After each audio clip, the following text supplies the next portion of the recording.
ગુજરાત માધ્યમિક અને ઉચ્ચતર માધ્યમિક શિક્ષણ બોર્ડની પરીક્ષા આગામી 26/2/26 ગુરુવારથી શરૂ થનાર છે. તેની તમામ તૈયારીઓ એટલે પરીક્ષા શાંતિપૂર્ણ વાતાવરણમાં અને ગેરરીતિ વિહીન લેવાય તે માટેનું તમામ આયોજન થઈ ગયું છે. માન્ય કલેક્ટર સાહેબશ્રીના અધ્યક્ષસ્થાને જિલ્લા પરીક્ષા સમિતિની બેઠક શહેર અને ગ્રામ્યની કરવામાં આવેલી છે, જેમાં યુજીવીસીએલ, ટોરેન્ટ પાવર, પોલીસ વિભાગ, એસટી, એએમટીએસ સહિત તેમજ આરોગ્ય વિભાગ સાથે રહી અને સંકલનના વિવિધ અધિકારીશ્રીઓને કે જેમણે જુદા જુદા બિલ્ડિંગમાં ક્લાસ 1 અને ક્લાસ 2 અધિકારીશ્રીઓને ઓબ્ઝર્વેશન હેઠળ મૂકવાના હોય છે, તે તમામ પ્રકારની તૈયારીઓ પૂર્ણ કરવામાં આવેલી છે.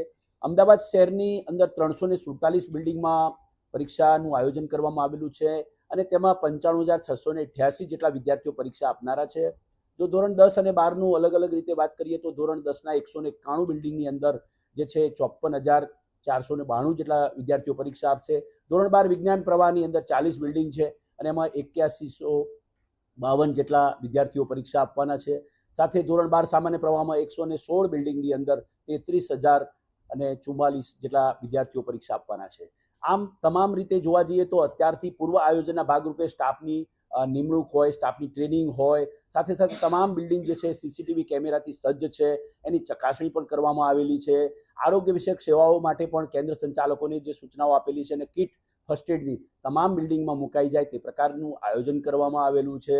સાથે સાથે ફ્રિસ્કિંગની ગેટ ઉપર એન્ટ્રીમાં પોલીસની મદદ લઈને અને અમારા સ્ટાફ દ્વારા પણ એની જે છે એ ચકાસણી કરવામાં આવશે અને ગેરરીતિ વિહીન ખાસ કરીને પરીક્ષા લેવા ઇલેક્ટ્રોનિક ગેજેટ્સ વગેરે બિલ્ડિંગમાં જે છે વિદ્યાર્થીઓ ન લાવે તે માટે પણ ખાસ કરીને તમામ આયોજન પૂર્ણ કરવામાં આવ્યું છે. પોલીસનો પૂરતો બંદોબસ્ત તમામ બિલ્ડિંગ અને સ્ટ્રોંગ રૂમ, અમદાવાદ શહેરમાં 12 જેટલા સ્ટ્રોંગ રૂમ છે, તો 12 સ્ટ્રોંગ રૂમમાં જે છે એ ચુસ્ત બંદોબસ્ત છે. તમામ બિલ્ડિંગ જ્યાં પરીક્ષા લેવાની છે ત્યાં પણ પૂરેપૂરી વ્યવસ્થા ગોઠવવામાં આવી છે.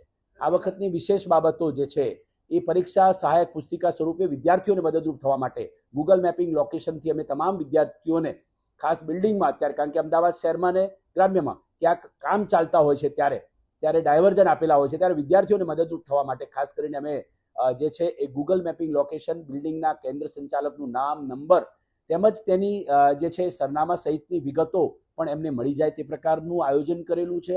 સાથે સાથે એમાં બોર્ડની પરીક્ષાનું ટાઈમ ટેબલ પણ છે અને એમાં કેટલાક અગત્યના હેલ્પલાઇન નંબરો છે, કારણ કે ઘણી વખતે વિદ્યાર્થી જે છે ક્યાંક અટવાય તો અમે સંયુક્ત રીતે જ્યારે મિટિંગ કરી ત્યારે માન્ય કલેક્ટર સાહેબે પણ પોલીસ, ટ્રાફિકને અને માનવતાની રીતે અન્ય રિક્ષાવાળા વગેરેને પણ હોલ ટિકિટ કોઈ વિદ્યાર્થી કદાચ બતાવે તો એને ખાસ મદદરૂપ થવા માટે એને ટ્રાફિકથી લઈ અન્ય પ્રકારે જ્યાં મદદરૂપ થવું હોય ત્યાં થઈને પણ વિદ્યાર્થી સમયસર પરીક્ષામાં પહોંચે તે પ્રકારનું આયોજન કરવામાં આવેલું છે. આમ જોવા જઈએ તો તમામ પ્રકારની વ્યવસ્થાઓ જે છે પૂર્ણ કરી છે. કંટ્રોલ રૂમ પણ શરૂ થઈ ગયો છે. અમારી હેલ્પલાઇન પણ અમારી જારી થઈ ગઈ છે અને ખાસ અમારી જે ટીમ છે એ એમ કહીએ તો સ્ટેન્ડ 2 છે અને તમામ રીતે પરીક્ષા માટે સજ્જ છે. અત્યાર સુધી લૈયામાં અમદાવાદ શહેરમાં 182 જેટલા લૈયાના અમે ઓર્ડર આપ્યા છે.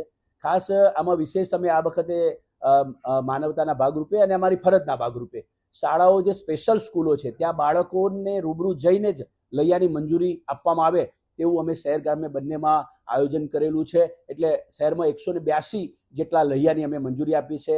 અકસ્માતના 2 કિસ્સા આવ્યા એને પણ અમે તાત્કાલિક મંજૂરી આપી દીધી છે. જે કંઈ દરખાસ્ત આ પછી પણ આવશે તેનું અત્યારે પરીક્ષાના આગળના દિવસ સુધી અને પરીક્ષા દરમિયાન કોઈ એવી ઇન્સિડન્ટ બનતો હોય તો તેના માટે પણ અમારા જે સ્ટાફ છે એ આ બાબતે સજ્જ છે, તૈયાર છે. હા, સાબરમતી જેલમાં જે છે એ 30 ઉમેદવારો ધોરણ 10ના છે અને 15 ઉમેદવારો ધોરણ 12ના છે. એમ 45 જેટલા ઉમેદવારો જેલમાં સાબરમતીનું જે સેન્ટર છે ત્યાં જેલના કેદીઓ પરીક્ષા આપે છે.